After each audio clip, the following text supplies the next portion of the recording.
En 1976, en la ciudad de Pedro Leopoldo, Minas Gerais, Chico Xavier estaba en su rutina diaria de oraciones cuando algo extraordinario ocurrió. Durante una sesión mediúmnica, un espíritu se manifestó con una urgencia desesperada. "Emuai nombru es José dos Santos", dijo a través de la psicografía de Chico. "Fui desencarnado hace pocos días en Goi, Nea, y necesito urgentemente corregir una terrible injusticia. Estás a punto de conocer uno de los casos más impresionantes de la mediunidad brasileña. Una historia que salvó a un hombre inocente de la prisión, que impactó a abogados escépticos y que hizo historia en los tribunales de Goiás. Todo comenzó en septiembre de 1976, cuando José dos Santos, un trabajador de 34 años, salía de su trabajo en una construcción en Goi, Nea. Era un hombre sencillo, casado, padre de 3 hijos pequeños. Esa noche fatídica decidió parar en un bar por una cerveza antes de ir a casa. Pero José nunca llegaría vivo a su hogar. Su cuerpo fue encontrado la madrugada siguiente en un terreno baldío, víctima de múltiples heridas. La noticia conmocionó al barrio. José era conocido como un trabajador honesto, sin enemigos, sin problemas, con bebidas ni peleas. ¿Quién podría haber hecho aquello? La policía inició las investigaciones de inmediato. Había un testigo, Mauricio Garc Enrique, un hombre de 28 años que estaba en el mismo bar esa noche. Pero lo que debía ser solo un testimonio se convirtió en la peor pesadilla de la vida de Mauricio. Fue arrestado como principal sospechoso del crimen, pero Mauricio era completamente inocente. Mauricio Garcés Enrique estaba desesperado, casado, padre de 2 hijos pequeños, trabajaba como vendedor y jamás se había involucrado en problemas. La noche del crimen realmente estaba en el bar, pero salió antes que José y se fue directo a casa. Su esposa Carmen podía confirmar que llegó en el horario habitual, pero había un problema. No existían otros testigos y algunas pruebas circunstanciales lo señalaban.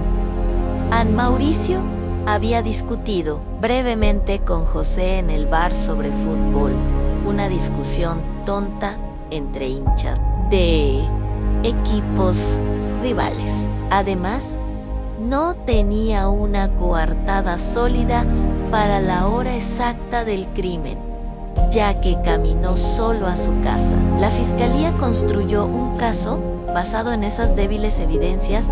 A Mauricio Garcés discutió con la víctima. Salió del bar poco después y no tiene coartada.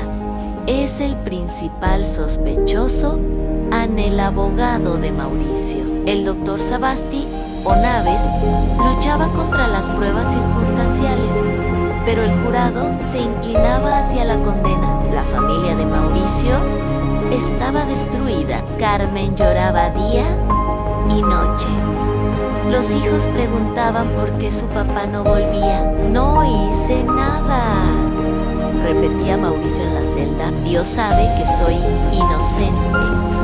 Mientras tanto, en Pedro Leopoldo, a 200 kilómetros de distancia, Chico Xavier recibía una visita espiritual urgente. El espíritu de José dos Santos estaba desesperado por corregir una injusticia. "Hermano Chico, un hombre inocente está siendo acusado de mi partida. Él no hizo nada. necesito contar la verdad. Entonces, José comenzó a revelar detalles que solo él podría saber. A través de la psicografía de Chico, narró los acontecimientos de aquella noche trágica. Después de salir del bar, caminaba por la calle cuando 3 hombres me abordaron. Querían dinero, pero yo había gastado casi todo en el bar. Al ver que solo tenía unas monedas, se enfurecieron. El que me golpeó tenía una cicatriz en el lado izquierdo del rostro, cabello rizado y llevaba una camiseta azul rota. Dijo que me enseñaría a no andar con poco dinero en la calle en José. Describió el lugar exacto donde fue atacado, detalles de la agresión y hasta la dirección por donde huyeron los criminales. Eran datos que la policía no había revelado y que solo la víctima podía conocer. Chico, conmovido, transmitió el mensaje a los amigos. José está muy angustiado. Dice que no puede descansar en paz, sabiendo que un inocente está pagando por un crimen que otros cometieron a la familia de José.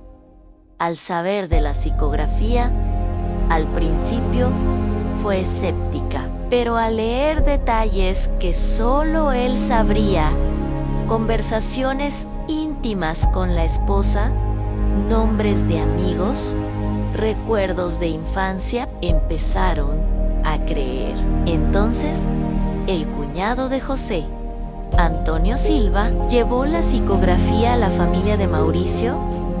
Tal vez esto pueda ayudar, dijo, entregando las hojas escritas por Chico en Carmen. La esposa de Mauricio leyó con lágrimas en los ojos. Era la esperanza que pedía en sus oraciones. El doctor Sebasti, al verla, dijo a señora Carmen, no podemos basar una defensa solo en una comunicación espiritual, pero la precisión de los detalles lo intrigó. José describía aspectos del crimen que no estaban en el expediente. Intrigado, el abogado viajó a Pedro Leopoldo para hablar personalmente con Chico. Doctor, dijo Chico con humildad, solo escribo lo que el espíritu me dicta. José está muy afligido por la injusticia. Chico le entregó más páginas. Los 3 hombres que me atacaron huyeron hacia el bar. Ilanovan, el principal, vive cerca del taller mecánico de João. Ya habían hecho otros robos en la zona.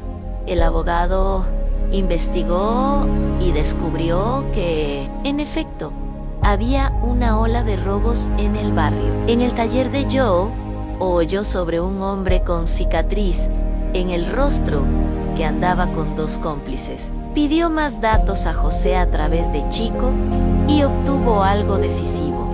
El hombre de la cicatriz se llama Roberto Silva, le falta el dedo meñique de la mano izquierda. Vive en la calle de las Flores, Jaconillo Nana, en una casa amarilla con portón verde, armado. Con la información, el abogado fue a la policía. El delegado se burló.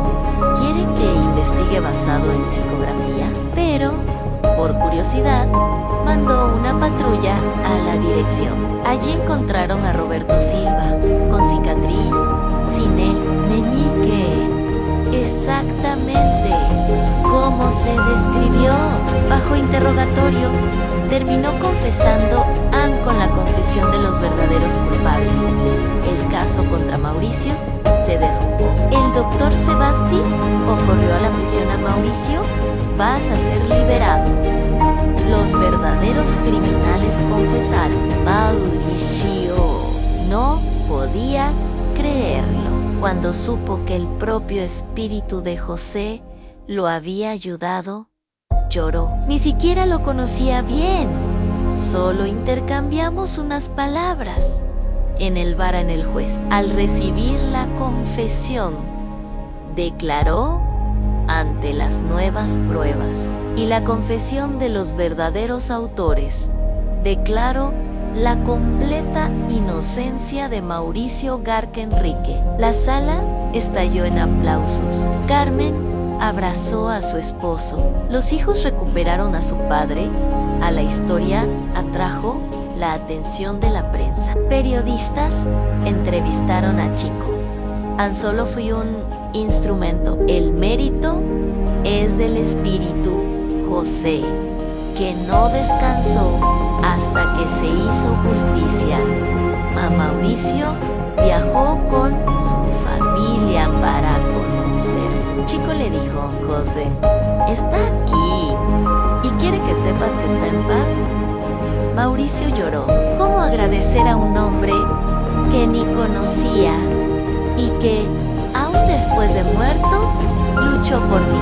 Chico transmitió su mensaje final. En el plano espiritual no existen diferencias. Somos todos hermanos. El caso ganó repercusión nacional. Investigadores analizaron las psicografías y confirmaron más de 50 datos precisos imposibles de explicar por medios convencionales. Se documentó en libros, artículos y documentales, convirtiéndose en referencia obligatoria para el estudio de la mediumnidad y fenómenos paranormales. Alamayo R. Lección no fue sobre comunicación espiritual, sino sobre solidaridad humana. Un hombre que apenas conocía